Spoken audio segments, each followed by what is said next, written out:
Magandang araw sa atin mga kawais. Ito na naman ako. Subukan nating ayusin yung aking ginawa na carbon finish dito sa aking pakarag-karag na sasakyan. So ito kasi siya, nangyari na ito. Wala kasi akong mga gamit. Kaya sinubukan ko lang naman to. Ngayon ayusin natin para para maging naman presentable naman yung ating mga lumang sasakyan. Ito na naman yung gamit natin, no. Ito. Ito pala. Ito, kakadating lang nito, galing Shopee. Murang-mura lang to. Mura lang to, mga heat gun, mga kawais. So, pwede natin gawin to na tayo-tayo lang. Ganyan lang naman tayo eh. Hindi na tayo kailangan mo magbayad. At saka ito yung kailangan din natin para dun sa mga edges na kailangan nating i-cutting. Ito kailangan instead na yung cutter, ito yung gawin natin. Mura lang din to, Shopee din to.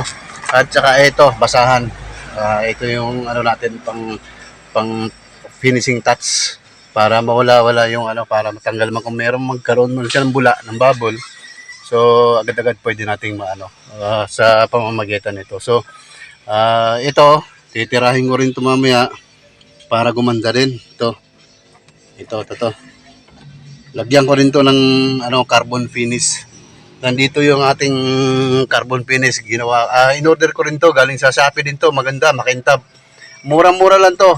Kaya ginawa ko tong vlog na to na kawais dahil dito na para hindi na tayo magbayad ng malaki diyan sa kung sinong gagawa. Pwede natin tirahin to mga kawais. Kaya sundan nyo lang ako or depende naman sa inyo. Lahat-lahat naman tayo marunong na ito eh. Ang kaso lang talagang dinadaig tayo sa ating katamaran. So pwede na lang natin gawin to. Tayo lang, DIY lang to mga kawais, DIY. Antabayan nyo lang si Manood. Sana manood kayo.